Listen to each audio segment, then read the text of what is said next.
إن الحمد لله نستعينه ونستغفره ونعوذ بالله من شرور أنفسنا ومن سيئات أعمالنا من يهده الله فلا مضل له ومن يضلل فلا هادي له وأشهد أن لا إله إلا الله وأشهد أن محمدا عبده ورسوله اللهم صل على محمد وعلى آل محمد كما صليت على إبراهيم وعلى آل إبراهيم إنك حميد مجيد اللهم بارك على محمد وعلى آل محمد كما باركت على إبراهيم وعلى آل إبراهيم إنك حميد مجيد إن الله تعالى يقول في قرآنه الكريم وفرقانه المجيد أعوذ بالله من الشيطان الرجيم يا أيها الذين آمنوا اتقوا الله حق تقاته ولا تموتن إلا وأنتم مسلمون يا أيها الناس اتقوا ربكم الذي خلقكم من نفس واحدة وخلق منها زوجها وبث منهما رجالا كثيرا ونساء واتقوا الله الذي تساءلون به والأرحام إن الله كان عليكم رقيبا يا أيها الذين آمنوا اتقوا الله وقولوا قولا سديدا يصلح لكم أعمالكم ويغفر لكم ذنوبكم ومن يطع الله ورسوله فقد فاز فوزا عظيما அளவற்ற அருளாளனும் நிகரற்ற அன்புடையுடமாகிய எல்லாம் வல்ல அல்லாஹு தாலாவின் திருப்பெயரால் ஆரம்பம் செய்கின்றேன். ஸலவாத்தும் சலாமும் எங்களுடைய தலைவர் நபிகள் நாயகம் ஸல்லல்லாஹு அலைஹி வஸல்லம் அவர்கள் மீதும் அவர்களுடைய வாழ்க்கை வழிமுறைகளை பின்பற்றி நடந்த சஹாபாக்கள், தாபீன்கள், தாபீன்கள் எம் அனைவர் மீதும் உண்டாக வேண்டும் என்று பிரார்த்தனை புரிந்து கொள்கின்றேன். இந்நிகழ்விலே கலந்து கொண்டு பயன்பெற வேண்டும் என்ற நல்ல நோக்கத்தில் இங்கு குழுமியிருக்கின்ற இஸ்லாமிய சகோதரர்களே, பெரியோர்களே, உங்கள் அனைவர் மீதும் இஸ்லாத்தின் காணிக்கையான சலாம். அஸ்ஸலாமு அலைக்கும் வரஹ்மத்துல்லாஹி வபரகாத்துஹு. அன்புக்குரிய இஸ்லாமிய சகோதரர்களே, பெரியோர்களே, இன்றைய இந்த நிகழ்விலே இணை வைத்தலின் நவீன வடிவங்கள் என்ற ஒரு தலைப்பிலே ஒரு சில செய்திகளை எனக்கும் உங்களுக்குமாக நினைவுபடுத்தி கொள்ள விரும்புகின்றேன். அல்லாஹு தாலா அவனுடைய அருள்மறை அல் குர்ஆனிலே சொல்கிற போது கூறுகின்றான், ஃபதக்கிர் ஃபைன்ன திக்ரா தன்ஃபஉல் முஃமினீன். நீ நினைவூட்டு, நிச்சயமாக நினைவூட்டல் என்பது மூமின்களுக்கு பயனளிக்கும் என்று கூறுகிறான்.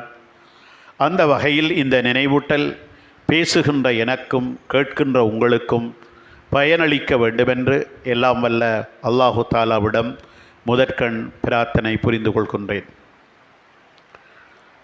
அன்புக்குரிய இஸ்லாமிய சகோதரர்களே, பெரியோர்களே, ஏகத்துவம் என்பது இஸ்லாமிய நம்பிக்கை கோட்பாட்டின் அடிப்படையாக விளங்குகின்றது. அதை நாங்கள் தௌஹீத், வணங்கி வழிபடுவதற்கு தகுதியானவன் அல்லாஹ்வை தவிர வேறு யாருமில்லை என்று ஏற்றுக்கொண்டு அவன் ஒருவனை வணங்குவதை குறிப்பிடுகின்றது. அல்லாஹ் ஒருவனை மட்டுமே வணங்க வேண்டும், அவனை தவிர வேறு யாரையும் வணங்கக்கூடாது என்ற ஒரு கொள்கையின் அடிப்படையில் தான் இந்த உலகத்தில் மனிதர்கள் படைக்கப்பட்டிருக்கிறார்கள். அல்லாஹு தாலா தன்னுடைய திருமறை அல் குர்ஆனிலே சொல்கின்ற போது, வமா ஹலக்துல் ஜின்ன வல் இன்ஸ இல்லா லியஅபுதுன், மனிதர்களையும் ஜின்னினத்தையும் என்னை வணங்குவதற்காக அன்றி வேறு எதற்காகவும் நான் படைக்கவில்லை என்று அல்லாஹு தாலா சொல்கிறான். எனவே இந்த உலகத்தில் படைக்கப்பட்டிருக்கின்ற மனிதர்களாகட்டும் ஜின்களாகட்டும் அவர்கள் அத்தனை பேரும் இந்த உலகத்திலே அல்லாஹு தாலாவை மட்டுமே வணங்கி வழிபட வேண்டும். அவனை தவிர வேறு யாருக்கும் எந்த வணக்கத்தையும் செய்துவிடக்கூடாது என்ற அந்த கொள்கைக்காகவே, அந்த தூய நம்பிக்கைக்காகவே படைக்கப்பட்டிருக்கிறார்கள். இதுதான் அவர்களுடைய இந்த உலக வாழ்வின் அடிப்படையான நோக்கமாக, தத்துவமாக இருக்கிறது என்பதை அல்லாஹு தாலா அந்த திருமறை வசனத்திலே சொல்கிறான். இந்த உலகத்தில் அல்லாஹு தாலா மனித சமுதாயத்துக்கு வழிகாட்டுவதற்காக அனுப்பிய நபிமார்கள் யாராக இருந்தாலும் அவர்கள் ஒவ்வொருவருடைய நோக்கமும் இந்த ஏகத்துவத்தை நிலைநிறுத்துவதாகவே, இந்த ஏகத்துவத்தின்பால் மனித சமுதாயத்தை அழைப்பதாகவே இருந்தது என்று அல்லாஹு தாலா அல் குர்ஆனிலே பல இடங்களிலே மிக தெளிவாக சொல்லியிருக்கிறான். அல்லாஹு தாலா ஒரு வசனத்திலே சொல்கின்ற போது, வலகத் பஅஸ்னா ஃபீ குல்லி உம்மத்தின் ரசூலன் அன் இஅ்புதுல்லாஹ வஜ்தனிபுத் தாகூத், நாங்கள் இந்த உலகத்தில் தோன்றிய எல்லா சமுதாயங்களுக்கும் தூதர்களை அனுப்பி வைத்திருக்கிறோம். அந்த தூதர்கள் அல்லாஹ் ஒருவனை மட்டுமே வணங்குங்கள், அவனை தவிர வேறு யாரையும் நீங்கள் வணங்காதீர்கள், அவரை விட்டு எவைகளெல்லாம் வழிபடப்படுகிறதோ அவை அனைத்திலிருந்தும் நீங்கள் விலகிக் கொள்ளுங்கள், ஒதுங்கிக் கொள்ளுங்கள் என்ற அந்த கொள்கையின் அடிப்படையில் தான், அந்த கொள்கைக்காகத்தான் இந்த உலகத்தில் நபிமார்கள் அனுப்பி வைக்கப்பட்டார்கள் என்று அல்லாஹு தாலா அல் குர்ஆனிலே பதிவு செய்கிறான்.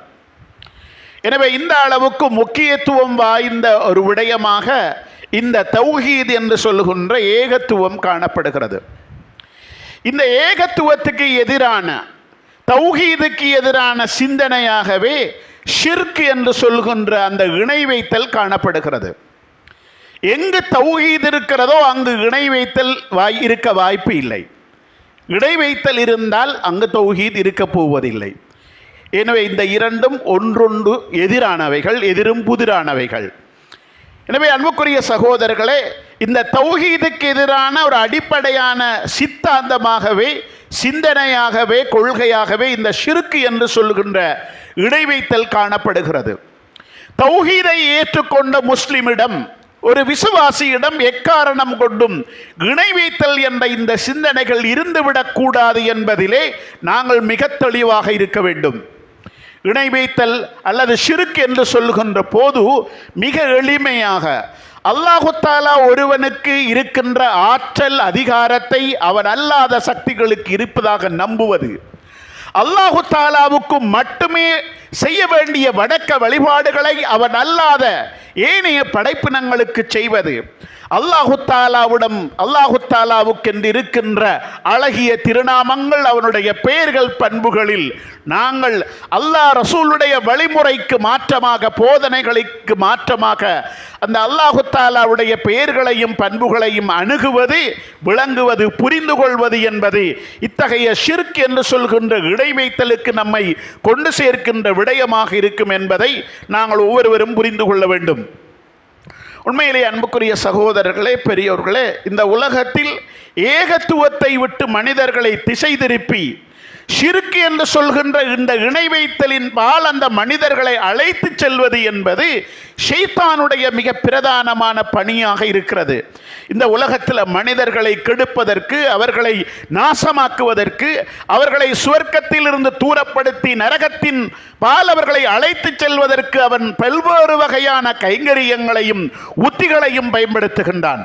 அந்த உத்திகளிலே பிரதானமான உத்தியாக பயன்படுகின்ற ஒரு கைங்கரியமாக காணப்படுகின்ற விடயம்தான் இந்த ஷிர்க் என்று சொல்கின்ற இணை வைத்தல் என்பதை நாங்கள் புரிந்து கொள்ள வேண்டும். ஏனென்றால் எல்லா வகையான பாவங்களும் செய்கின்ற போது அந்த பாவங்கள் அந்த பாவங்களோடு முடிந்துவிடும். ஆனால் ஷிர்க் என்று சொல்கின்ற ஒரு பாவத்தை ஒரு மனிதன் செய்கின்ற போது அந்த செயற்பாட்டின் ஊடாக அவனிடம் இருக்கின்ற எல்லா வகையான நல்லறன்களும் அழிந்துவிடும். எல்லா வகையான நன்மையான காரியங்களும் எந்த பெருமானமும் மற்றவைகளாக மாறிப்போய்விடும் என்ற காரணத்தினால் ஷைத்தான் மனிதர்களுக்கு மத்தியிலே இந்த ஷிர்க் என்ற எண்ணங்களை, இந்த தவறான நம்பிக்கைகளை, இந்த பிழையான கொள்கையை மனிதர்கள் மத்தியிலே விதைப்பதற்கு அதிக முயற்சி எடுப்பதை நாங்கள் பார்க்கின்றோம். இந்த உலகத்தில் முதலாவது மனிதராகவும் ஒரு இறை தூதராகவும் வந்துதித்த நபி ஆதம் அலைஹிஸ்ஸலாம் அவர்கள் முதல் கொண்டு இந்த உலகத்தில் நிறைய நபிமார்கள் வந்தார்கள். அந்த நபிமார்கள் எல்லாரும் அந்தந்த சமுதாயத்துக்கு சொன்னது, அல்லாஹ் ஒருவனை தவிர வேறு யாரையும் நீங்கள் வணங்காதீங்க, அவனுக்கு நீங்கள் இணை வைக்காதீங்க, அவனுக்கு செய்ய வேண்டிய வணக்கத்தை அவன் அல்லாத எந்த ஒரு படைப்புக்கும் இந்த உலகத்தில் செய்து விடாதீர்கள் என்ற அந்த செய்தியை தான் உலகத்தில் வந்திருக்கின்ற எல்லா நபிமார்களும் திரும்ப திரும்ப திரும்ப இந்த மனித சமுதாயத்துக்கு சொல்லிக் கொடுத்து கொண்டிருந்தார்கள். ஹதீஸுடைய விரிவுரையாளர்கள், குர்ஆனுடைய விரிவுரையாளர்கள் சொல்வார்கள், 1,24,000 நபிமார்கள் இந்த உலகத்தில் வந்திருக்கிறார்கள் என்றால் அதனுடைய மறுபொருள் என்னவென்றால் 1,24,000 தடவைகள் அல்லாஹ்வுடைய மார்க்கம் மனிதர்களால் மாற்றியமைக்கப்பட்டிருக்கிறது. ஏகத்துவம் ஒழிக்கப்பட்டு ஷிர்க் கொடிகட்டு பறந்திருக்கிறது, ஷிர்க் உயிர் வாழ்ந்திருக்கிறது. எனவே எங்கெங்கே எல்லாம் ஏகத்துவம் ஒளிந்து ஷிர்க் தலையெடுக்கிறதோ, இடைவைத்தலின்பால் மக்கள் செல்லுகின்றார்களோ, அந்த சந்தர்ப்பங்களில் தான் அல்லாஹு தஆலா அந்த சமுதாயத்துக்கு நபிமார்களை தேர்வு செய்து அவர்களுக்கு அனுப்புகின்றார்.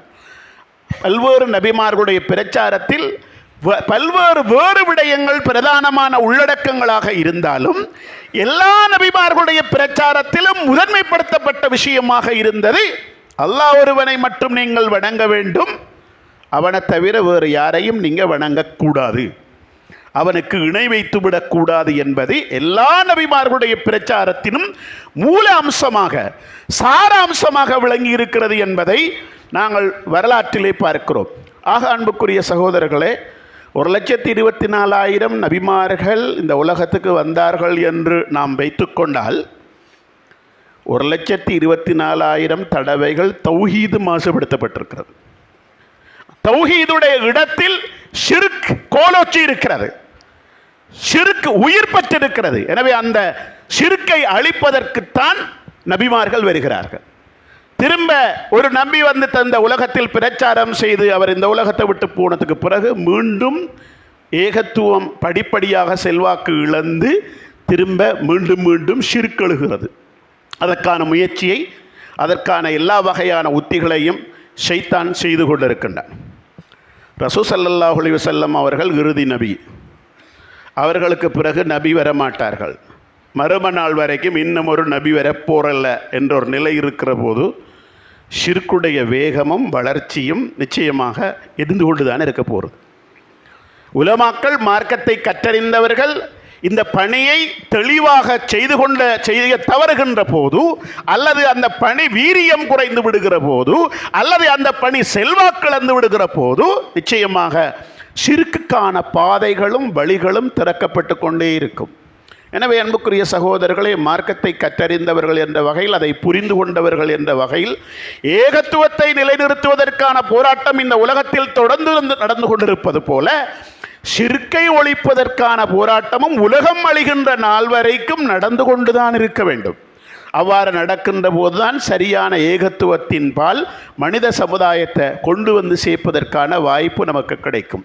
அன்புக்குரிய சகோதரர்களே, இந்த ஷிர்க் என்று சொல்லுகின்ற இணை வைத்தல் ஏன் நாங்கள் அதில் கூடுதலான கவனம் செலுத்தணும், அக்கறை செலுத்தணும் என்றால், அல்லாஹு தஆலா குர்ஆனிலே பல இடங்களில் பல்வேறு அடிப்படைகளிலே இந்த ஷிர்க் என்று சொல்லுகின்ற இணை வைத்தலை பற்றி எச்சரிக்கை செய்கிறார்.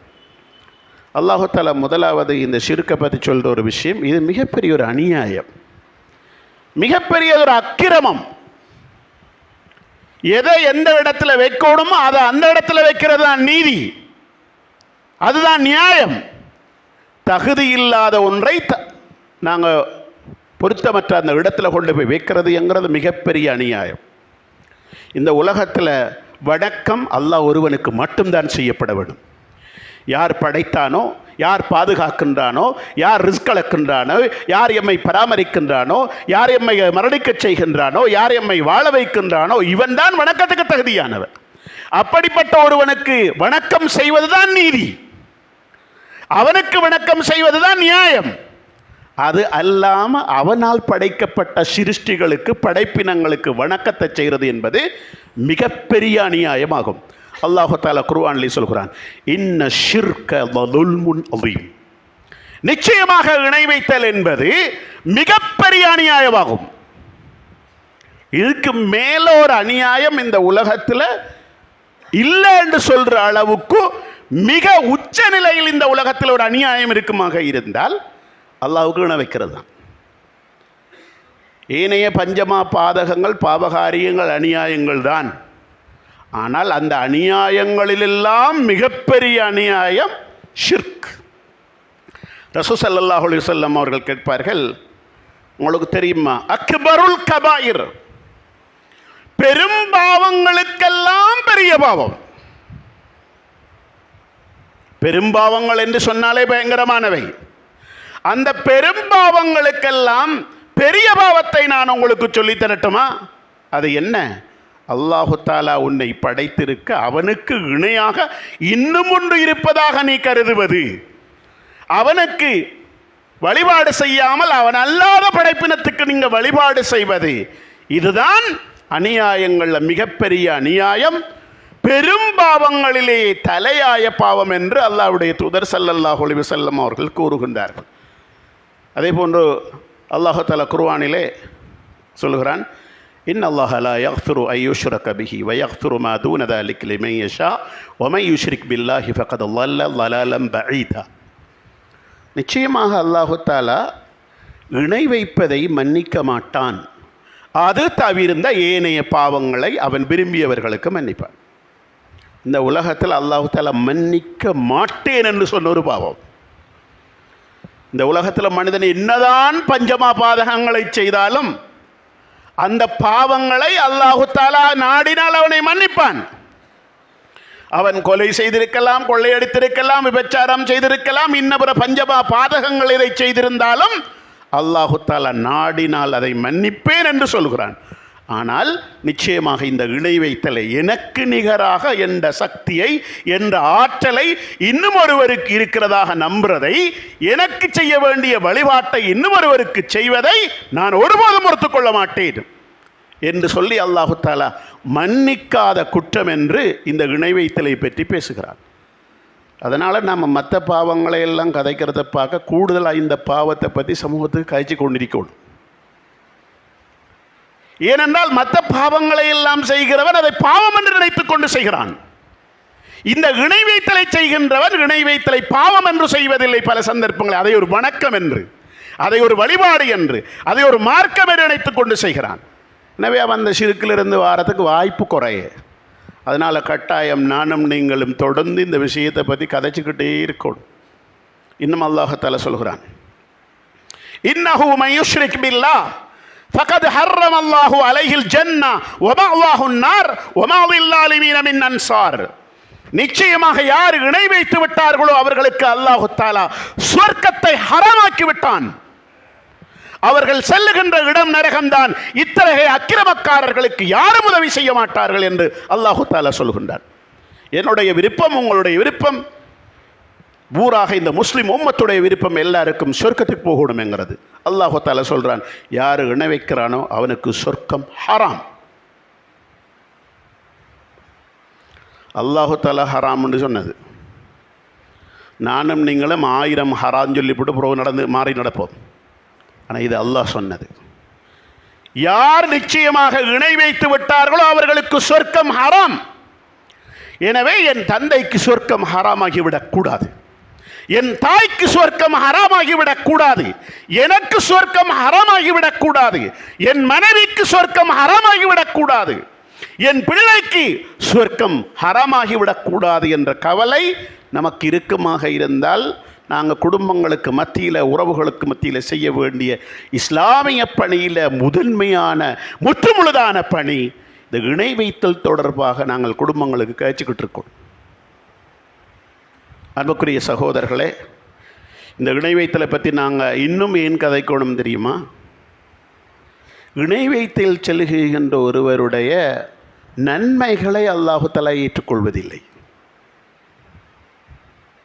யார் இணை வைக்கிறாரோ அவர்களுடைய நன்மைகளை அல்லாஹ் தஆலா ஏற்றுக்கொள்வதில்லை என்று சொல்கிறான். நபிக்கு அல்லாஹ் தஆலா சொல்றான், லைன் அஷ்ரக்த லயஹ்பதன் அமலுக். நபியே, நீ இணை வைத்தாலும் உன்னுடைய அமல் பாழாகும். அமல் ஏற்றுக்கொள்ளப்படுறது ஷர்த்து, இணை வைத்தல் இருக்கக்கூடாது. இணை வச்சு கலந்துச்சோம்னா அமல் பாழா போய்த்து. இணை வைத்தல்ங்கிறது ஒரு விஷம். எவ்வளவுதான் மற்றவைகள் நல்லதாக இருந்தாலும் அதுக்குள்ள ஒரு கொஞ்சம் மிகவும் சிறிதான அளவு அந்த விஷம் கலந்து விட்டால் இருக்கிற எல்லாமே பொழுதா போயிடும், ஒன்றுக்கும் ஆகாது.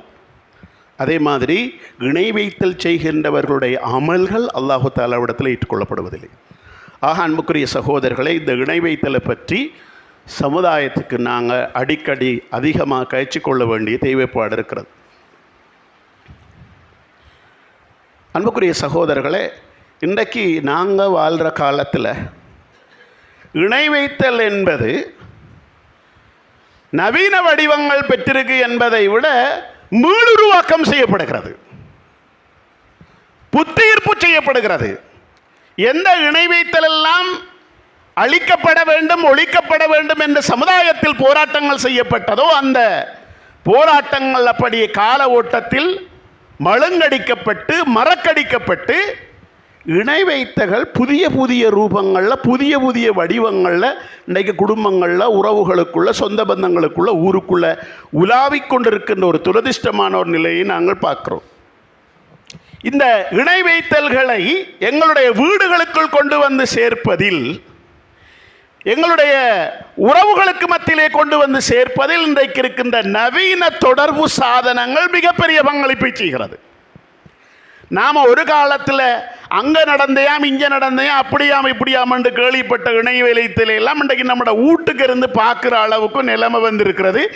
எனக்கும் உங்களுக்கும் மார்க்கம் தெரிந்ததால் அது பிழை என்று தெரிகிறது. மார்க்கத்தின் அடிப்படையை சரியாக புரிந்து கொண்டதன் காரணமாக இவர்கள் எவ்வளவு அடிமுட்டாள்தனத்தில் மார்க்க விஷயத்தில் இருக்கிறார்கள் என்பதை நாம் விளங்கிக் கொள்கிறோம். ஆனால் நம்மட உம்மாக்கு அது விளக்கம் இல்லை, நம்மட சாட்சிக்கு அந்த விளக்கம் இல்லை, நம்மட பெரியப்பாக்கு அந்த விளக்கம் இல்லை. அவர் சுப்ஹானல்லாஹ்னு சொல்லி மாஷா அல்லாஹ்னு சொல்லி கேட்டுக்கிட்டு இருக்கிறார்.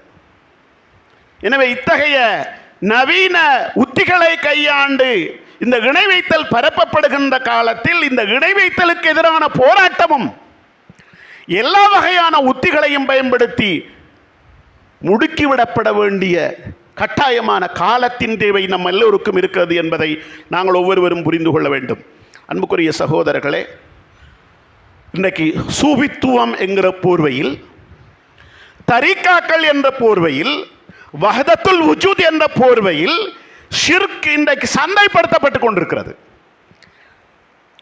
அல்லாஹ் என்ன விஷயத்தை தடை செஞ்சானோ, எது இந்த சமூகத்துக்குள்ள வரக்கூடாது என்று தடை விதித்தானோ, எந்த இணை வைத்தல் இந்த சமூகத்துக்குள்ள வரக்கூடாது என்று இறை தூதர் ஸல்லல்லாஹு அலைஹி வஸல்லம் அவர்கள் போராடினார்களோ அவைகளெல்லாம் இன்றைக்கு இந்த போர்வையில் சமூகத்துக்குள்ள ஊடுருவி கொண்டிருக்கின்ற, ஊசலாடி கொண்டிருக்கின்ற ஒரு துரதிர்ஷ்டமான நிலையை நாங்கள் பார்க்குறோம். இது ஒரு பக்கத்தில் இன்னும் கொஞ்சம் பேர் அவர்களுக்கு எம்மதமும் சம்மதம் எல்லாம் ஒன்று தான், இஸ்லாமும் ஒன்று தான், குஃப்ரும் ஒன்று தான், ஏக தெய்வ கொள்கையும் ஒன்று தான், பல தெய்வ கொள்கையும் ஒன்று தான். நாங்கள் அல்லாவை ஒன்று உண்டு சொல்லி வணங்குறோம், அவங்க பலது உண்டு சொல்லி வணங்குறாங்க. நாங்கள் சிலை வைக்கிறல, அவங்க வச்சிருக்காங்க. எல்லாரும் கடவுளைத்தான் வழிபடுறாங்க. அப்படி என்று புரிந்து கொண்டு எல்லாத்தையும் ஒன்று மாதிரி பார்க்குற ஆக்கள், அவங்க புத்திஜீவிகள், கல்விமான்கள், சமூகத்தை வழிநடத்துகிறவர்கள் என்ற போர்வையில் இருந்து கொண்டு மற்றவர்களை திருப்திப்படுத்த வேண்டும் என்பதற்காக மற்றவர்களிடத்தில் நாங்கள் உங்களோட மார்க்கத்தையும் நாங்கள் ஏற்றுக்கொண்டிருக்கிறோம் என்ற அந்த பேரையும் புகழையும் பெற வேண்டும் என்பதற்காக இப்படியான எம்மதமும் சம்மதம் என்ற கொள்கையில் வாழ்ந்து கொண்டிருக்கின்ற பலரை இன்றைய சமூகத்தில் பார்க்கிறோம். அவர்கள் மார்க்கம் பற்றி ஆழமான புரிதலும் விளக்கமும் இல்லாததன் காரணமாக இந்த இணை வைத்தல் சார்ந்த விடயங்களுக்கு சோரம் போய்கொண்டிருக்கின்ற ஒரு துரதிர்ஷ்டமான நிலையை இன்றைக்கு நாங்கள் பார்க்க முடிகிறது. அன்புக்குரிய சகோதரர்களே, ஏகத்துவம் இந்த உலகத்தில் நிலைநிறுத்தப்பட வேண்டும் என்பதற்காக, ஷிர்க் ஒழிக்கப்பட வேண்டும் என்பதற்காக உலகம் முழுக்க போராட்டம் நடக்கிறது. நாடுகள் தோறும் போராட்டங்கள் நடக்கிறது, பிரதேசங்கள் தோறும் அதற்கான உழைப்பு முயற்சி நடக்கிறது. ஆனால் ஷிர்க்கும் ஒரு பக்கத்தில் வளர்ந்துட்டு தான் இருக்குது. அது அல்லாஹு தாலாவுடைய சுன்னா. ஏன்னா நமக்கும் வேலை வேணும். அப்படி இல்லாட்டி நம்ம எல்லாருமே என்ன செய்வோமோ, இதை பற்றி எந்த அக்கறையும் இல்லாமல் சமூகத்தில் வாழ்ந்துட்டு போய்த்துருவோம். ஷைத்தான் இந்த உலகத்தில் இருக்கிற வரைக்கும் ஷிர்க்கும் வாழ்ந்து கொண்டு தான் இருக்கும். அதற்கான பிரச்சாரங்களும் அதற்கான பிரச்சார உத்திகளும் அதற்கான அலங்காரங்களும் இந்த உலகத்தில் நடந்தேறிக்கொண்டு தான் இருக்கும். இன்றைக்கு நம்மட ஊர்களுக்குள்ள ஒரு காலத்தில் இல்லாமல் போன ஷிர்க்கெல்லாம் இப்போ திரும்ப திரும்ப வருது, புதுசாக வந்து செய்கிறது. உங்களோட குடும்பங்களுக்குள்ளே யோசிச்சு பாருங்க. அதெல்லாம் இல்லைன்னு இருந்தாக்கள் இப்போ வேறு குறுக்கு வழியால் இங்கே போகிற மாதிரி விளங்குது. சில நேரங்களில் கௌரவத்துக்காக உங்களுக்கிட்ட எங்கள்கிட்ட மறைக்காங்க, மற்றபடிக்கு என்ன எல்லா வகையான அம்சங்களும் நடந்து கொண்டு தான் இருக்கிறது. அண்மையில் நம்மளோட பிரதேசத்தில் மயிலங்கரைச்சை என்கிற பிரதேசம், அங்கே ஒரு புத்த விஹாரையும் இருக்கிறது, ஒரு என்ன இந்து கோயிலும் இருக்குது. தெரியுமா உங்களுக்கு? நான் சொல்கிறேன் அந்த லொக்கேஷன். அபாயாவோட முஸ்லீம் பொம்பளை எல்லாம் நிற்காங்க, அதுக்குள்ளே கோயிலுக்குள்ளே போகிறாங்க. இப்போ நானும் நாசியந்தீவு போய் வந்தேன்னா மொட்டை பைக்கில் நின்று பார்த்தேன், இது எங்கே போகிறா என்ன விளக்கம்ண்டு. கோயிலுக்குள்ளே போகிறாங்க அபாயாவோட ஃபுல் ஃபர்தாவோட. அதுலெல்லாம் இஸ்லாமிய முறை அவங்க விட்டு கொடுக்க மாட்டாங்க, போகிறாங்க. நானும் மிச்ச நேரம் கூட இவங்க போயிட்டு வருவாங்களான்னதான் இல்லை. புறம் அவர்கிட்ட விசாரித்து பார்த்தா என்னதுன்னு சொல்லி, அது இங்கால பொம்பளையில் அப்படி தான் மோளை அங்கே இருக்கிற ஐயர்கிட்ட குறிச்சி பார்க்க போகிற, அவர்கிட்ட குறிச்சி பார்த்து தண்ணியெல்லாம் ஓத போகிற, இங்கே வளமையாக நடக்கிறதான்னு சொன்னார். இது ஜாகிலிய காலத்தில் இல்லை, அண்மை காலத்தில். இப்போ நம்ம இந்த ஏகத்துவ பிரச்சாரம், இந்த சிந்தனை வளர்ச்சி, அறிவு முதிர்ச்சி எல்லாம் வளர்ந்ததுக்கு பிறகு அபாயாவோட இஸ்காபோட போய் குறிச்சி பார்த்து தண்ணி போய் குடிச்சிட்டு வரால் கோயிலுக்குள்ளே போய். என்னுடைய அலுவலகத்தில் வேலை செய்கின்ற ஒரு சகோதரி சொன்னார், இந்த பிரைந்தரச்சேனைக்குள் இருக்கின்ற பௌத்த விகாரைக்கு அலுவலக பணி நிமித்தம் அவள் போனாவாம்.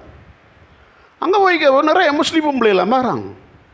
வந்து அந்த விஹாராதிபதிக்கிட்ட என்ன குறிச்சி பார்க்குற, இந்த அச்சிரம் கட்டுற, தண்ணி ஒதுக்கி குடிக்கிற போய் போகிறான். புறம் விசாரித்து பார்த்தா அந்த ஏரியாக்காராக்கள் அங்கே போகிறான். எப்படி இந்த இடைவைத்தல் இன்றைக்கி இந்த சமூகத்தில் வளர்ச்சி அடைந்து கொண்டு செல்கிறதுங்கிறத நம்ம பார்க்கலாம். வாழைச்சேனை பிரதேசத்தில் புதுக்குடியிருப்புன்னு ஒரு பிரதேசம் இருக்கிறது. அந்த ஏரியாவுக்கு கோயிலுக்கு போகிறாக்கள் நம்ம ஊராக்கள் இருக்காங்க. ஆட்டோக்காராக்கள்கிட்ட கேட்டால் தெரியும் ஆறு போய் வராக்கள்னு. சில ஆட்டோக்காராக்கள் கோயிலுக்கு போய் இறங்கினதுக்கு பிறகு தான் தெரியுது கோயிலுக்கு வந்திருக்காளுன்ட்டு. கொஞ்சம் முன்னு கொடுங்கன்னு சில போய் கடைசியில் கோயிலில் நிற்கலாம். என்ன வர கொஞ்சம் நில்லுங்க வரணும் புறவாத கோயிலுக்கு என்னமோ நேர்த்தி கடந்து போயிருக்காள். இப்படி இந்த இடை வைத்தல் இந்த சமுதாயத்தில் மீளுருவாக்கம் செய்யப்பட்டு கொண்டிருக்கின்ற நிலையை நம்ம பார்க்குறோம். அண்மையில் மீடியாக்களில் பார்த்துருப்பீங்க நீங்கள். மட்டக்களப்பில் ஒரு கிறிஸ்தவ தேவாலயத்தில் நம்ம முஸ்லீம் பெண்மணிகள் அங்கே போயிருக்கிறாங்க. அவங்கள்ட்ட கிறிஸ்தவர்கள்கிட்ட என்ன இந்த மருத்துவம் செய்கிற ஒரு முறைமை ஒன்று இருக்கிறது. இயேசு ஜீவிக்கிறார் என்ற போர்வையில் அவங்க என்ன செய்வாங்க, சில சடங்கு சம்பிரதாயங்களை செய்து வருத்தங்களை நிப்பாட்டுறது, அப்படி ஒரு சடங்கு நடக்கும். அபாயாவோட முஸ்லீம்கள் போய் லைனில் நிற்காங்க. அது அவளுக்கு பெரிய சந்தோஷம். மட்டக்களப்பில் இப்படி சேர்ச்சிகளுக்குள்ளே முஸ்லீம் பொம்பளையில் வந்து இப்படி வந்ததுங்கிறதெல்லாம் அவங்களுக்கு பெரிய சந்தோஷமான விஷயம். இப்போ நம்மளோட பொம்பளை எப்படி எதிர்பார்க்குறாங்கன்னா, அது எங்கே போனாலும் எனக்கு வருத்தம் லேசாகுதானே, எனக்கு வருத்தம் லேசாகினா சரி, எங்கே போனாலும் பிரச்சனை இல்லை. என்னுடைய அலுவலகத்தில் வேலை செய்கிற ஒரு நண்பர் ஒருவர் சொன்னார், மௌலவி துறை நீலாவணைங்கிற ஒரு பிரதேசம் இருக்கிறது, அந்த ஏரியாவில் ஒரு முக்கியமான கோயில் ஒன்று இருக்கிறது. ஒரு வெள்ளிக்கிழமை நாங்கள் வந்து அலுவலக ரீதியாக நாட்டில் உள்ள எல்லா வணக்க வழிபாட்டு தலைவர்களையும் பார்க்குறேன்னு ஒரு ட்ரிப் கொண்டு போனேன். அந்த ட்ரிப் போனதில் அங்கே நேரத்தில் அந்த கோயிலுக்கு போன நேரம் அங்கே முஸ்லீம் பொம்பளை எல்லாம் ஃபுல்லாக லைனில் நிற்காளோள். வெள்ளிக்கிழமை லைனில் நிற்கிறது மட்டும் இல்லை, பேயாடுகிறார்கள். அந்த சிலைக்கு முன்னால் பேயாடி கடைசியில் அவங்களோட அந்த நம்பிக்கை என்ன, அந்த சிலையை போய் கடைசியில் கட்டி பிடிக்கணும். முஸ்லீம் பொம்பளைகள் போய் அந்த சிலையை கட்டி பிடிக்க ஐயர் உருறார் இல்லை. ஏன்னா அவங்கள இந்துக்களுக்குள்ளே எல்லாரையும் உருள் அவங்க சிலைகளை கட்டி பிடிக்கிறதுக்கெல்லாம். அவங்கள விட தாழ்த்தப்பட்ட சாதி என்கிற நிலை எல்லாம் இருக்கிறது. அப்படி அவர் திறத்தி விட்றாரு, நம்மளோட போய் கட்டி கட்டி பிடிக்காள் சொல்லிப்படி சொன்னார். இந்த ஷிர்கு இணை வைத்தல்ங்கிற விஷயங்களெல்லாம் நீங்கள் கூடுதலாக கதைக்கிற நேரத்தில் நான் உண்மையாக நினச்சது இதெல்லாம் நம்மளோட ஊருக்கு இங்கே இருக்குது, இதெல்லாம் சும்மா கூடுதலாக ஒரு அதிக பிரசங்கித்தனம் நடக்கிற மாதிரி தான் நான் நினச்சிக்கிட்டேன். ஆனால் அங்கே போய் பார்த்தது நம்மளுக்கு நம்மளோட முஸ்லீம் சமுதாயம் எந்த நிலையில் இருந்து கொண்டிருக்கிறதுங்கிறத பார்க்க முடிந்தது என்று சொல்லி அவர் சொல்கிறார். இப்படி அன்புக்குரிய சகோதரர்களை, இந்த ஷிர்கு இணை வைத்தல் இதை நோக்கிய பயணங்கள் முயற்சிகள் இப்போ முஸ்லீம் சமூகத்தில் திறந்து விடப்பட்டிருக்கிறது. நாட்டுடைய சுமூகமான சூழல் வந்ததுக்கு பிறகு, பிரச்சனை இல்லாமல் இல்லத்துக்கு பிறகு, எங்கேயும் போகலாம் வரலாம் என்கிற ஒரு நிலை வந்ததுக்கு பிறகு, ஒரு பாட்டி அடங்கி கிடந்த அல்லது கட்டுப்பாட்டுக்குள்ளே இருந்த ஒரு பாட்டி இப்போ போட்ட கறங்கிட்டு. இப்போ இதுக்கு புரோக்கர் மாதிரி இருக்கான் ஊருக்குள்ளே. யார் யார் எங்கே பரிசாரம் செய்கிற, யாருக்கிட்ட போகலாம், அதை எப்படி கனெக்ட் பண்ணி கொடுக்குறேன்னு சொல்லுகிற வேலை செய்கிற ஆட்கள் எல்லாம் இருக்கிறாங்க. எனவே இப்படி இருக்கிற காலத்தில் நம்முடைய ஈமானுடைய நிலைமை, நம்முடைய குடும்ப உறவுகளுடைய ஈமானுடைய நிலைமை எவ்வாறு இருக்கும் என்பதை பற்றி நாங்கள் கட்டாயமாக சிந்திக்க வேண்டிய தருணத்தில் நாங்கள் இருக்கின்றோம். அல்லாஹ் குர்ஆனில் சொல்கிறான், ஒமா யோமினுகும் அக்தருகும் பில்லா இல்லா வஹும் முஷ்ரிக்கூன். அவர்களில் அதிகமானவர்கள் அல்லாஹு தாலாவை விசுவாசம் கொள்ளவில்லை, இணை வைத்து கொண்டே தவிர. என்ன அல்லாஹு தாலா சொல்கிறான்? அதிகமாக நான் முஸ்லீம் ஆக்கள் இருக்காங்க, இணை வச்சுக்கிட்டு தான் அல்லாஹை நம்பி இருக்காங்களாம். இவங்களை தான் சொல்கிறது. இணை வச்சு கொண்டு தான் அல்லாஹு தாலாவை நம்பி இருக்கிறார்கள். எனவே அன்புக்குரிய சகோதரர்களை, இத்தகைய இணை வைத்தல் இன்றைய நவீன யுகத்தில் இவ்வளவு சிந்தனை வளர்ச்சி அடைந்த, அறிவு வளர்ச்சி அடைந்த, மார்க்க விளக்கங்கள் மக்களுக்கு மிக தெளிவாக சென்றடைந்த இந்த காலகட்டத்திலும் முஸ்லிம் சமூகத்தில் ஒரு கூட்டம் ஆறு என்ன மார்க்கம் சொன்னாலும் பிரச்சனை இல்லை, நாம இப்படித்தான், நாங்கள் இப்படித்தான் நடப்போம் என்ற அடிப்படையில் ஈமானை இழந்து சென்று கொண்டிருக்கின்ற ஒரு துரதிர்ஷ்டமான நிலை காணப்படுகிறது. எனவே அன்புக்குரிய சகோதரர்களே, இந்த இணை வைத்தல் விஷயத்தில் நாங்கள் மிக கவனமாக இருந்து எங்களுடைய உறவுகளை, குடும்பங்களை இதிலிருந்து காக்க வேண்டிய கட்டாயத்தில் நாங்கள் ஒவ்வொருவரும் இருக்கின்றோம். அன்புக்குரிய சகோதரர்களே, இந்த இணை வைத்தலுடைய மற்றொரு பரிணாமம், ஒரு புத்துயிர்ப்பு இன்றைய காலகட்டத்தில் கடந்த காலங்களில் இருந்து மறைந்து போன அவுலியா வழிபாடு, அவுலியாக்களுக்கான நேர்ச்சை, கபரு வழிபாடு என்கின்ற விடயங்கள் எல்லாம் இன்றைக்கு புதுசாக அதற்கான ஆதாரங்களும் விளக்கங்களும் சொல்லப்பட்டு இன்றைக்கு சமூகத்தில் அதை நோக்கி நகர்கின்ற ஒரு கூட்டத்தையும் நாங்கள் பார்க்குறோம். எனவே இந்த காலகட்டத்தில் நிறைய கபூர்களை தேடுறாங்க கொஞ்சம் பேர். எங்கெங்க கபூர்கள் நாம் இருந்துன்னு தேடி கண்டுபிடிச்சி அவற்றை புனர்த்தானம் செய்வதை மார்க்கத்துக்காக செய்கின்ற மிகப்பெரிய ஒரு பணியாக நினைத்து கொண்டு வேலை செய்கிறவர்கள் இருக்கிறார்கள். சிலாக்கள் உங்களோட ஏரியாவில் இன்ன இடத்துல எல்லாம் கபர் இருந்து தூந்து போய் கிடக்காம அதை நாங்கள் ஹயாத்தாக்க போகிறோம், அதுக்கு நாங்கள் செலவழிக்கிறதுக்கு ரெடி, அதுக்கு காசு பணம் செலவழிக்க ரெடி, அதை யாரோட தொடர்பு கொள்ளணும், எங்கே எப்படி செய்யணும் என்று ஆலோசனை கேட்கிறார்கள். அங்கின்ற அளவுக்கு இன்றை அந்த ரூட்டிலையும் சிறுக்கை வளர்ப்பதற்கான முயற்சிகள் நடந்து கொண்டிருக்கின்ற நிலையை பார்க்கிறோம்.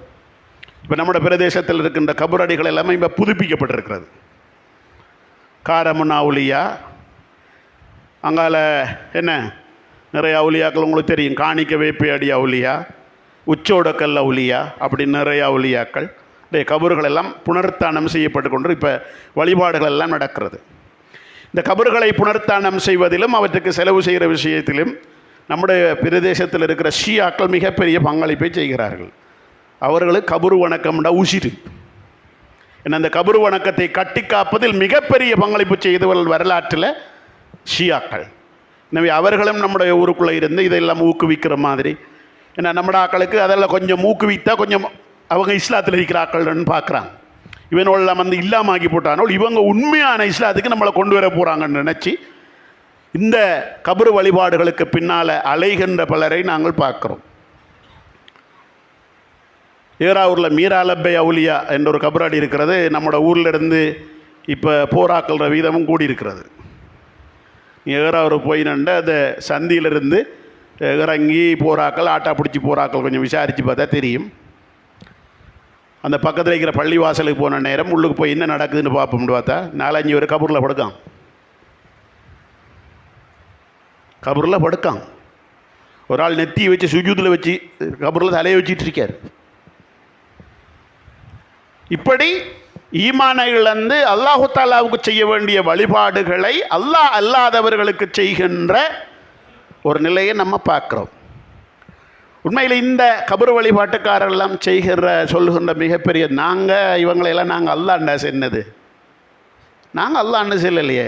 மக்கத்து முஷ்ரிக்குகள் மாதிரி எங்களை நீங்கள் ஏன் அவங்களை ஒப்பிட்டு பார்க்குறீங்க? நாங்கள் வேறு அவங்க வேறு. அவங்களுக்கு சொன்ன வசனங்களை எல்லாம் எங்களுக்கு நீங்கள் எப்படி அப்ளை பண்ணுவீங்கண்டு அல்லாஹு தாலா சொல்கிறான், ஒமா நஅபுதுஹும் இல்லா லியுகர்ரிபுனா இலல்லாஹி ஸுல்ஃபா. அவங்க ஏன் இந்த சிலைகளை எல்லாம் அல்லாஹ் இடத்துல எங்களுக்கு ஒரு நெருக்கத்தை ஏற்படுத்தும் என்பதற்காகத்தான் நாங்கள் என்ன செய்கிறோம்? இந்த வழிபாட்டை செய்கிறோம். நாங்கள் இவைகளை நாங்கள் வணங்கலை. இவைகள் எங்களுக்கு நாங்கள் இந்த அவுலியா வணங்கினையா, வழிபாடு செஞ்சியா, அவரை நாங்கள் அல்லாண்டா சென்ன அப்படி இல்லை, நாங்கள் செல்லலையே. நாங்கள் எங்களோட அவுலியாக்கள்கிட்ட கேட்டால் அவங்க எங்களுக்காக அந்த இடத்துல பேசுவாங்க, கதைப்பாங்க, ஒரு நெருக்கத்தை ஏற்படுத்துவாங்க என்ற நோக்கத்தில் தான் செய்கிறோம். அல்லாஹ் குர்ஆனில் சொல்றான், வயக்கூலூன ஹாஉலாஇ ஷுஃபஆஉ இன்தல்லாஹ். அவங்க சொல்கிறாங்க என்ன? இவங்க எங்களுக்காக அல்லாஹ் இடத்துல பரிந்து பேசுவார்கள். ஏன் இந்த சிலைகளை வணங்குறீங்க, இந்த விக்கிரகங்களை எல்லாம் வணங்குறீங்கன்னு கேட்டதுக்கு, இவைகளை நாங்கள் கடவுள் என்ற ஸ்தானத்தில் வச்சு வணங்கல, இவங்க எங்களுக்காக இறைவனிடத்தில் பரிந்து பேசுவார்கள். ஷுஃபஆஉனா இன்தல்லாஹ், எங்களுக்காக அல்லாஹ் இடத்துல கதைப்பாங்க. அதே கோஷத்தை தான் இந்த ஷிர்கில் ஈடுபட்டு கொண்டிருக்கின்ற இந்த அவுலியா வழிபாடு, இந்த கவுரு வழிபாட்டில் இருக்கின்றவர்களும் செய்து கொண்டிருக்கின்ற ஒரு துரதிஷ்டமான ஒரு நிலையை பார்க்குறோம். உண்மை அன்புக்குரிய சகோதரர்களை, நாங்கள் அல்லாவை வணங்குகிற ஒரு சமுதாயம். அல்லாஹ் ஒருவனை தவிர வேறு யாரையும் வணங்க மாட்டோம் என்று சொல்லுகிற சமுதாயம். அவனை தவிர வேறு யாருக்கும் எந்த ஒரு வணக்கத்தையும் செய்ய மாட்டோம் என்று சொல்லுகிற சமுதாயம். துவா என்பது ஒரு வணக்கம், பிரார்த்தனை என்பது ஒரு வணக்கம், உதவி தேடுதல் என்பது ஒரு வணக்கம், நேர்ச்சை என்பது ஒரு வணக்கம், பலியிடுதல் என்பது ஒரு வணக்கம், சத்தியம் செய்தல் என்பது ஒரு வணக்கம். இந்த வணக்கத்தை எல்லாம் அல்லாஹ்வை தவிர வேறு யாருக்கு நாங்கள் செய்ய மாட்டோம் என்பதுதான் எங்களுடைய நம்பிக்கை. அதை விட்டுட்டு நாங்கள் இத்தகைய பிறழ்வுகளை நோக்கி நாங்கள் செல்வமாக இருந்தால் நிச்சயமாக நாங்கள் ஈமானை இழந்து போன ஒரு சமுதாயம். இவர்களுக்கும் அந்த குர்ஆன் வசனம் தான் மிகவும் பொருத்தமானது. வமா யுமினு அக்ஸருஹும் பில்லாஹி இல்லா வஹும் முஷ்ரிகூன். அவர்களில் அதிகமானவர்கள் அல்லாஹ்வுக்கு இணை வைத்து கொண்டுதான் அல்லாஹ்வை விசுவாசம் கொண்டிருக்கிறார்கள், அல்லாஹ்வை நம்பியிருக்கிறார்கள். இன்றைக்கி மீடியாக்களில் பிரச்சாரப்படுத்தப்படுற வாசகங்களை எல்லாம் பார்க்குற போது அல்லாஹு தாலாவுடைய ஆற்றல் என்னவெல்லாம் இருக்கிறதோ அதையெல்லாம் எங்களோட அவுலியாக்களுக்கு இருக்கிறன்னு வெளிப்படையாக பேசுகிறார்கள். அல்லாஹு தாலாவுடைய கலாக்கதரை மாற்றி அமைக்கிற ஆற்றல் அவுலியாக்களுக்கு இருக்கிறது என்று சொல்கிறார்கள். இதை விட ஷிர்க் உலகத்தில் வேறு என்ன வேணும்? அல்லாஹ்வுடைய கலாக்கதர், அல்லாஹ் எது நாடினானோ நன்மை தீமை அவன் நாட்டப்படி தான் நடக்கும். இல்லை, எங்களோட அவுலியாக்களும் என்ன செய்வார்கள்? அல்லாஹ்வுடைய நாட்டத்தில் கலாக்கதரில் மாற்றங்கள் செய்வாங்க. அல்லாஹ் நாடினத்தை அவன் மாற்றி அமைப்பாங்க என்றா எங்கே நாம் இருக்கிறோம்? எனவே அன்புக்குரிய சகோதரர்கள், இவ்வாறு சமுதாயத்தில் பெருகி கொண்டிருக்கின்ற பரவி கொண்டிருக்கின்ற இணை வைத்தல் சார்ந்த எல்லா வகையான சிந்தனைகளில் இருந்தும் நாம் விடுபட வேண்டும். அன்புக்குரிய சகோதரர்களே, இந்த உயிர்த்த ஞாயிறு தாக்குதல் நடந்ததுக்கு பிறகு இந்த ஆக்களுக்கெல்லாம் மிச்சம் ஒரு நல்ல வாய்ப்பும் சந்தர்ப்பமாக மாறி போய்விட்டது. உயிர்த்த ஞாயிறு தாக்குதல் தௌஹீதுங்கிற பேரில் நடைபெற்ற ஒரு தாக்குதல் என்றதன் காரணமாக தௌஹீது பேசிய எல்லாரும் அடங்கி இருக்க வேண்டிய, சத்தம் போடாமல் இருக்க வேண்டிய ஒரு துரதிஷ்டமான நிலை ஏற்பட்டது. என்ன தௌஹீதுன்னு அவன் எல்லாம் அப்படி தான் பார்க்கான்.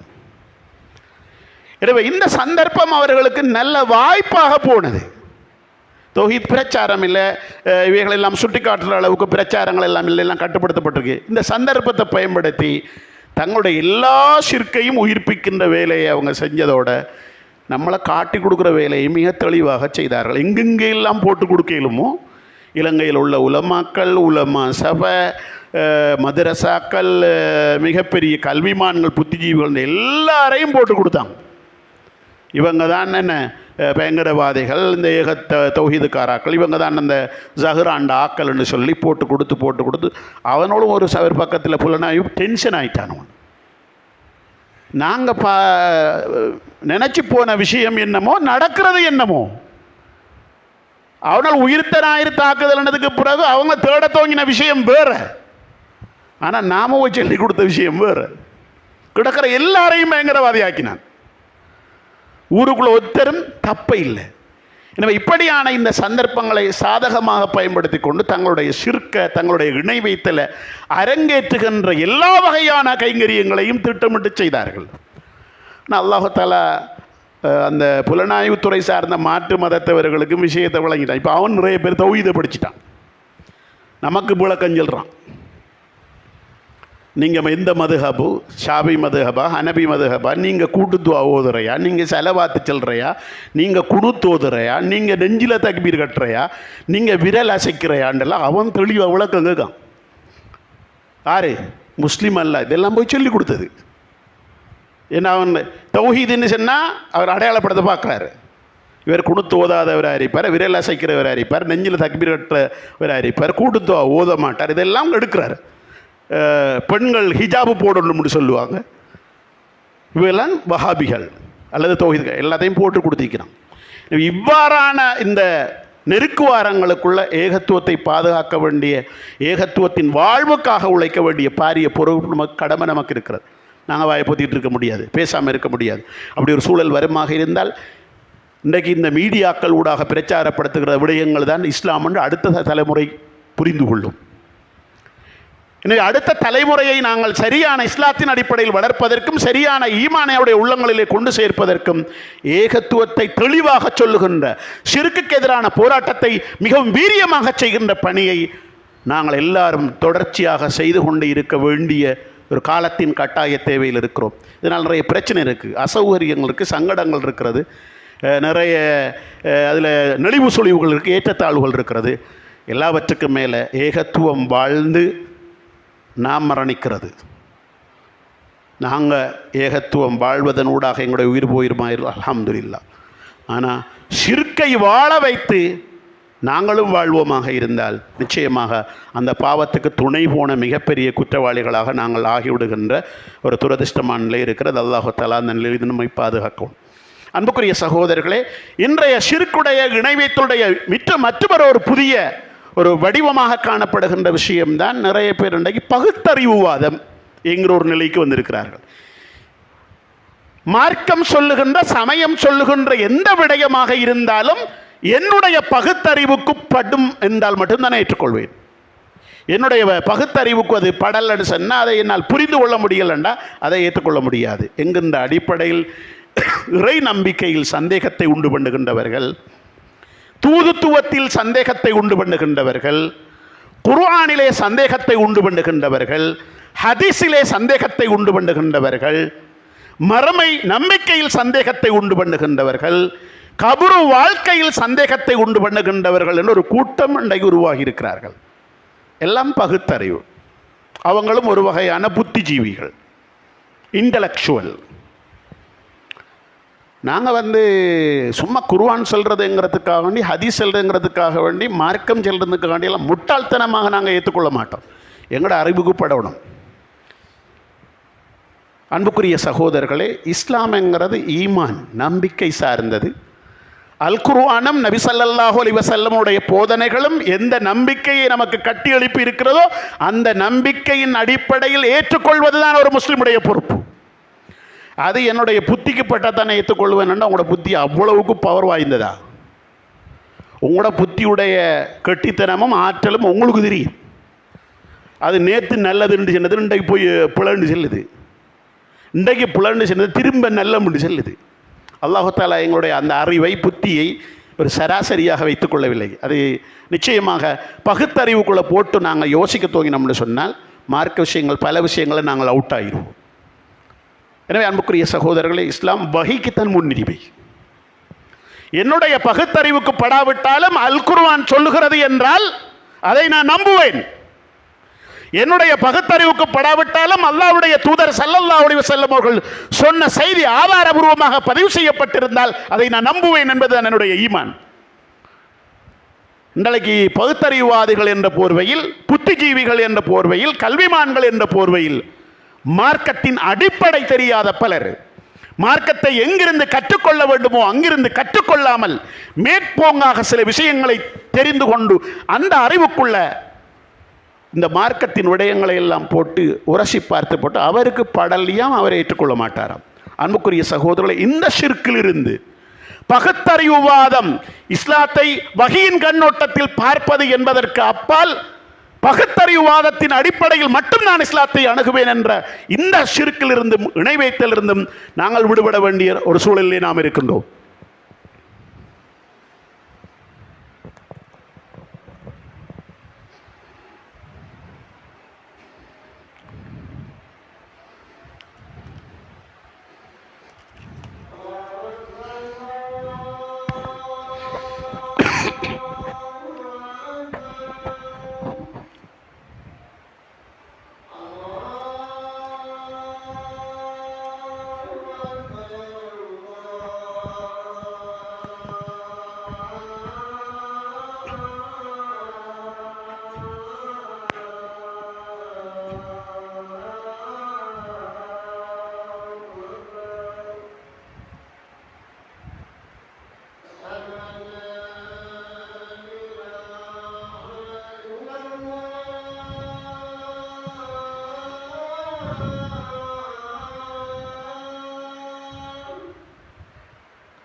அன்புக்குரிய இஸ்லாமிய சகோதரர்களே, பெரியோர்களே, இன்றைய காலகட்டத்தில் பகுத்தறிவுவாதம் என்ற அடிப்படையில் வழிகேடு, குஃப்ரு, ஷிர்கு சார்ந்த சிந்தனைகள் பரவி வருகின்ற வேளையிலே இன்னும் ஒரு பக்கத்தில் முஸ்லீம் சமூகத்துக்கு மத்தியிலே இஸ்லாமிய மார்க்கத்தின் போதனைகளை, குர்ஆனுடைய போதனைகளை, நபிகளார் ஸல்லல்லாஹு அலைஹி வஸல்லம் போதனைகளை கேள்விக்குட்படுத்துவது, அவற்றை கேலி செய்வது, கிண்டல் செய்வது, எள்ளிநகையாடுவது போன்ற நிலைமையை முஸ்லிம் சமூகத்தில் சிலரிடத்தில் நாங்கள் பார்க்கிறோம். இஸ்லாத்துடைய சட்டத்திட்டங்களை கிண்டல் பண்ணுறது, குர்ஆனுடைய போதனைகளை கிண்டல் பண்ணுறது. அல்லாஹு தஆலா அல் குர்ஆனிலே கேட்கிறான், அபில்லாஹி வ ஆயாத்திஹி வ ரசூலிஹி குந்தும் தஸ்தஹ்சிஊன். நீங்கள் அல்லாஹ்வையும் அல்லாஹ்வுடைய வசனங்களையும் அவனுடைய தூதரையுமா எள்ளிநகையாடுகிறீர்கள், பரிகாசம் செய்கிறீர்கள்.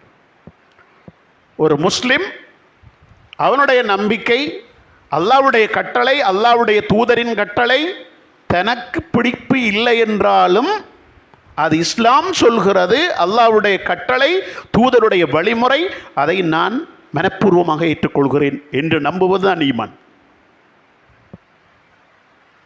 அல்லாஹு தஆலா குர்ஆனிலே சொல்கிறான், அல்லாஹ்வின்பாலும் அல்லாஹ்வுடைய தூதரின்பாலும் தீர்ப்பளிப்பதற்கு வாருங்கள் என்று மூமின்கள் அழைக்கப்பட்டால் அவங்க சொல்ல வேண்டிய வார்த்தை,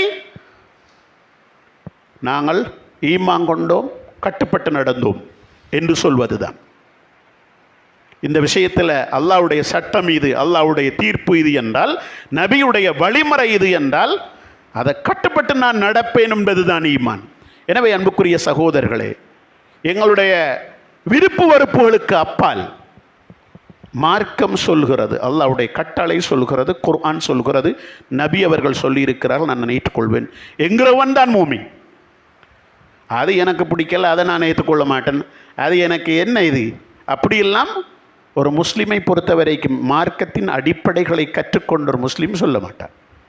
அன்புக்குரிய சகோதரர்கள், இன்றைய காலகட்டத்தில் முஸ்லீம் பல பேர் தாங்கிகளால் மார்க்கத்தின் அடிப்படையான கொள்கைகளும் கோட்பாடுகளும் போதனைகளும் கிண்டல் செய்யப்படுகின்ற, கேலி செய்யப்படுகின்ற ஒரு நிலையை நாங்கள் பார்க்கிறோம்.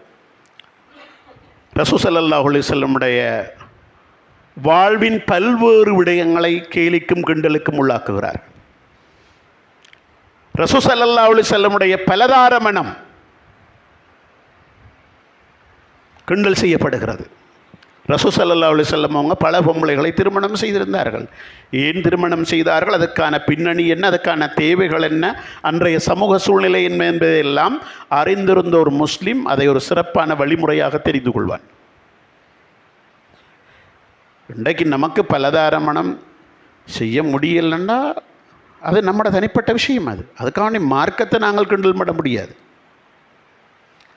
ஒரு பெண்ணுக்கு தன்னுடைய கணவர் இன்னும் ஒரு திருமணத்தை செய்வதற்கு அவருக்கு விருப்பம் இல்லாமல் இருக்கலாம். அதுக்கான மார்க்கத்தின் சட்டத்தில், அல்லாஹ்வுடைய சட்டத்தில், தூதருடைய வழிமுறையை கேள்விக்குட்படுத்துகின்ற, கிண்டல் செய்கின்ற வழிமுறையை நாங்கள் பார்க்க முடியாது.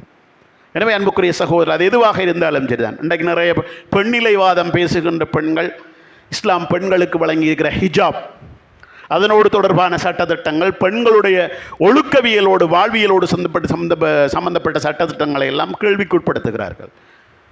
மேற்குலகம் பெண்களை சுதந்திரம் என்ற போர்வையில், பெண்ணுரிமை என்ற போர்வையில் திறந்து விட்டதன் காரணமாக அதனால் அனுபவித்த விளைவுகளை தாங்களும் அனுபவிக்க வேண்டும் என்று விரும்புகிறார்கள். இன்றைக்கு மேற்குலகம் அதை நாம் அனுபவித்து தாங்கள் எவ்வளவு தவறு செஞ்சிட்டோம்னு இப்போ உணர்றாங்க. ஆனால் நம்மட ஆக்கள் அதை நோக்கி போயிட்டு இருக்கிறாங்க. எனவே ஒரு மூமின் அல்லாஹ்வுடைய சட்டம், அல்லாஹ்வுடைய தூதருடைய சட்டம், அதை ஏற்றுக்கொள்வேன். நான் மூமினை ஏற்றுக்கொள்வேன். அதில் கேள்விக்குட்படுத்துவதற்கு, வியாக்கியானம் செய்வதற்கு, அதை நான் எள்ளி நகையாடுவது அது எந்த ஈமானில் கோளாறு என்பதை அவன் புரிந்து கொள்ளக்கூடியவனாக இருக்க வேண்டும். அன்புக்குரிய சகோதரர்களை, எந்த அளவுக்கு இன்றைக்கு சில புத்திஜீவிகள் என்று சொல்கிறவர்கள் பேசுகிறாங்கன்னா, இந்த குர்ஆனை திரும்ப திரும்ப என்னத்துக்கு மனப்பாடம் செய்கிறீங்க? இந்த மனப்பாடம் செய்கிறதுல எனக்கு ஒரு பெரிய ஒரு பிடிப்பு இல்லை. என்னத்துக்கு மனப்பாடம் செய்யணும்? மனப்பாடம் செய்கிறதுக்கு என்னத்துக்கு இவ்வளவு கல்லூரிகள், இவ்வளவு மதரசாக்கள் தேவையில்லையே. மனப்பாடம் செஞ்சு என்ன செய்ய? குர்ஆனை மனப்பாடம் செய்வது இபாதத். அதனுடைய பலாபலன்களையும், அதனுடைய சிறப்பையும், அதனுடைய மர்மையின் பேறுகளையும் உணர்ந்த முஸ்லீம் இந்த கேள்வியில் கேட்க மாட்டான். அல்லாஹ் ரசூல் இதை ஒரு சிறப்பான வணக்கமாக சொல்லியிருக்கிறார்கள். இந்த உலகத்தில் அந்த சிறப்பை நான் அடைய வேணும், நாளை மர்மையில் நான் அடைய வேணும், என் சந்ததிகளுக்கு கிடைக்கணும்னு நான் விரும்புவானே தவிர இப்படியான ஆக்களுக்கு மதரசாக்கள் பிடிக்கிறல்ல, அரபு கல்லூரிகள் பிடிக்கிறல்ல, ஹிவுல் மதரசாக்கள் பிடிக்கிறல்ல, உலமாக்கள் பிடிக்கிறல்ல, பயான் பிடிக்கிறல்ல, ஹொத்துபாக்கள் அவங்களுக்கு சரி வராது. என்ன செய்ய விருப்பம் உங்களுக்கு? உங்களுக்கு பள்ளிவாசலில் விருப்பமில்லை, மதரசாக்களில் விருப்பமில்லை, மார்க்க பிரச்சாரங்களில் விருப்பமில்லை, உலமாக்களில் விருப்பமில்லை, ஹொத்துபாக்களில் விருப்பமில்லை, பயானில் விருப்பமில்லை. என்னத்தில் உங்களுக்கு விருப்பம்? ஈமான் உள்ளவர்கள் இதெல்லாம் ஆசைப்படுவாங்க. இஸ்லாத்தை அடிப்படையை சரியாக புரிந்து கொண்டவர்கள், அவர்கள் மார்க்கத்தின் மீது அதிகம் பிரியம் கொண்டவர்கள், தங்களுடைய உயிரிலும் மேலாக மார்க்கத்தை மதிக்கின்றவர்கள், தங்களுடைய உயிரிலும் மேலாக அல்லாஹ்வுடைய சட்டத்தை மதிக்கின்றவர்கள், தங்களுடைய உயிரிலும் மேலாக தூதரின் போதனையை மதிக்கின்றவர்கள். எனவே அன்புக்குரிய சகோதரர்களை, இந்த வழிகேடுகளில் இருந்து, பிறழ்வுகளில் இருந்து இன்றைய சமகாலத்தில் எங்களை நாங்கள் பாதுகாத்து கொள்ள வேண்டிய கடமைப்பாடு இருக்கிறது. கொஞ்சம் தாடியை பெருசாக வச்சாலும் கிண்டல் தான், கேலிதான். அவர் ஃபுல் க்ளீன் ஷேவ் எடுத்து ஒவ்வொரு நாளும் ஷேவ் எடுத்து கொண்டு இருப்பதை அவர் சிறப்பாக பார்க்கிறார். தாடி என்பது அல்லாஹ்வுடைய தூதரின் வழிமுறை, அந்த வழிமுறைக்காக நான் அதை வச்சிருக்கிறேன் என்பது ஒரு இபாதத். அது மார்க்கத்தின் அடிப்படை தெரியாதனே அப்படித்தான் கதைப்பை.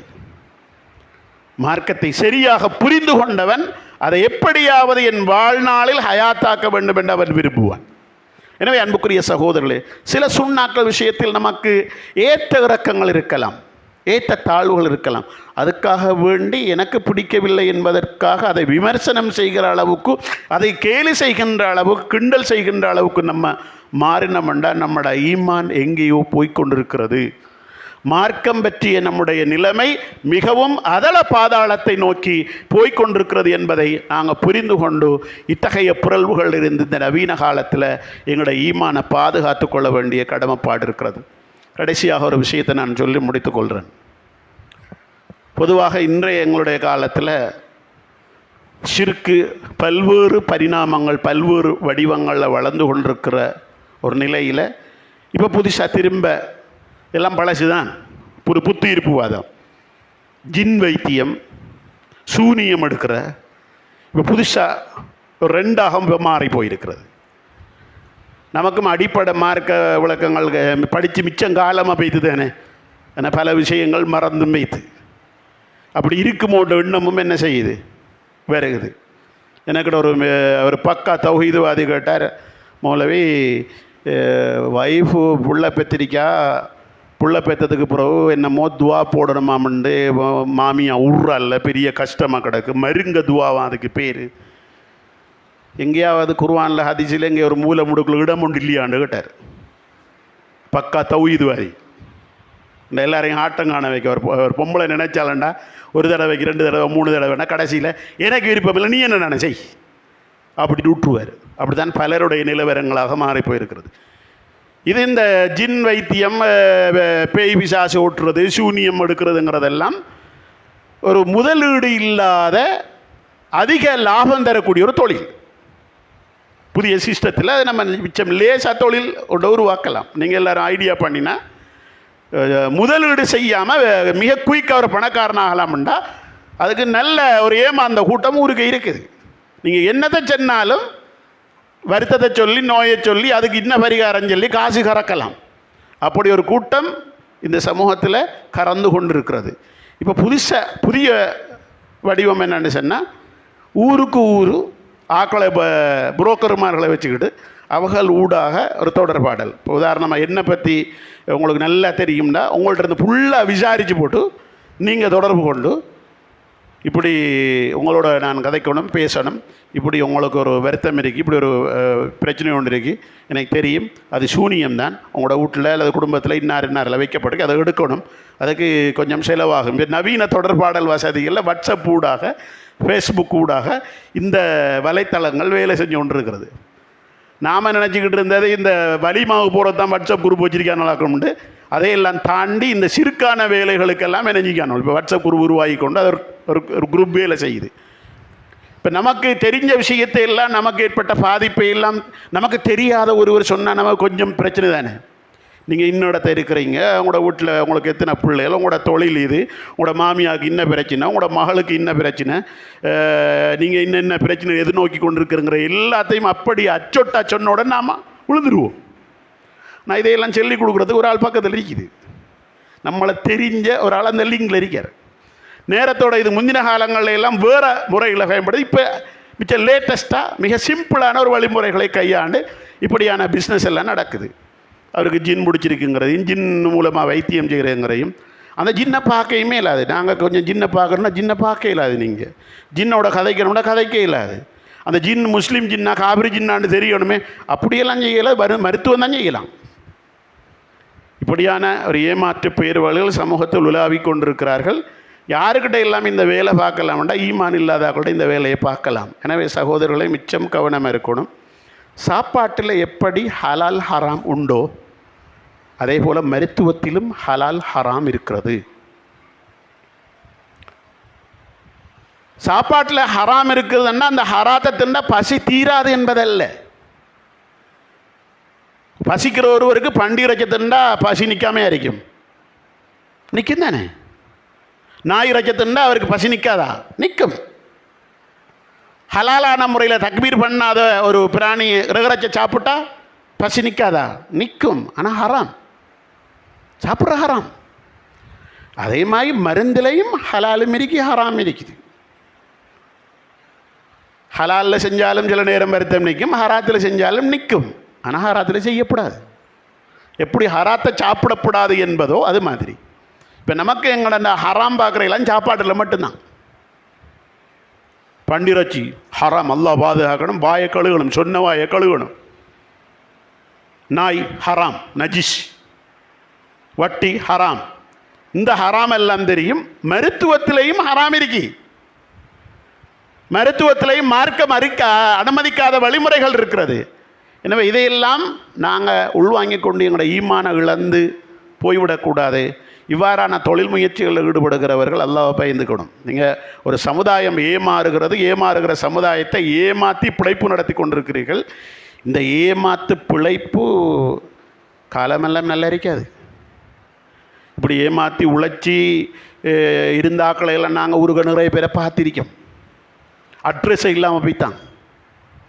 இந்த உலகத்தில் மட்டுமல்ல, இந்த உலக வாழ்க்கை நாசமாகி நாளை மறுமையில் உங்களுடைய மறுமை வாழ்க்கையை நாசமாக போய்த்திரும். எனவே இப்படியான அற்ப சொற்ப லாபங்களுக்காக தண்டை ஈமானையும் இழந்து மற்றவருடைய ஈமானையும் விளக்கச் செய்கின்ற மிகப்பெரிய பாவத்தில் ஈடுபடுவதிலிருந்து அல்லாஹ் தஆலா இந்த சமூகத்தை பாதுகாக்கணும். அதுக்கு நாம் விழிப்பாக இருக்கணும். ஏமாறுகிறவன் இருக்கும் வரைக்கும் ஏமாத்துறவன் இருப்பான் தான். நாம் ஏமாறுகின்ற கூட்டங்களாக மருத்துவத்தின் பெயரால், நோயின் பெயரால், பேய் பிசாசி என்ற பெயரால், ஜின்கள் என்ற பெயரால் ஏமாறுகின்ற கூட்டமாக இருந்து விடாமல் எங்களை ஈமானை பாதுகாக்கணும். எல்லாம் வல்ல அல்லாஹ் தஆலா இன்றைய இந்த நவீன காலத்தில் என்ன உத்திகளை எல்லாம் பயன்படுத்தி இந்த ஷிர்க் மார்க்கெட்டிங் செய்யப்படுகிறதோ, சந்தைப்படுத்தப்படுகிறதோ அதில் எல்லாம் மிக கவனமாக இருந்து எங்களுடைய ஈமானை பாதுகாத்து கொள்ள வேண்டிய பொறுப்பு, எங்களுடைய சந்ததிகளுடைய, எங்களுடைய உறவுகளுடைய ஈமானை பாதுகாத்துக் கொள்கின்ற பொறுப்பு நம்ம எல்லாருக்கும் இருக்கிறது. நம்ம எல்லாருக்கும் எல்லாவற்றையும் விட மிக உயர்ந்தது ஈமான் தான். அந்த ஈமானுக்கு பின்னால் தான் மற்றதெல்லாம். ஈமானுக்காக எதையும் இழப்பதற்கு நாங்கள் தயாராக இருப்போம். ஆனால் ஈமானை இழப்பதற்காக எதையும் நாங்கள் அடைந்து கொள்ள மாட்டோம். எனவே அன்புக்குரிய சகோதரர், அந்த உணர்வோடு வாழ்ந்து ஈமானோட மரணிக்கின்ற பாக்கியத்தை எல்லாம் வல்ல அல்லாஹ் தஆலா நம் அனைவருக்கும் தௌஃபீக் செய்வானாக. இந்த வடிவங்களில் எல்லாம் சமூகத்தில் ஷிர்க் என்ற இணைவைத்தல் ஊடுருவிக்கிறதோ அந்த இணைவைத்தலிருந்து எங்களையும் எங்களுடைய சந்ததிகளையும் தலைமுறைகளையும் அல்லாஹ் தஆலா பாதுகாப்பானாக. அதற்கான முடிந்த முயற்சிகளை நானும் நீங்களும் செய்வோமாக என்று கூறி என்னுடைய உரையை நான் முடித்துக் கொள்கிறேன். வாஹிரு தாவானா அனில் ஹம்துலில்லாஹி ரப்பில் ஆலமீன். வஸ்ஸலாமு அலைக்கும் வரஹ்மத்துல்லாஹி வபரகாத்துஹு.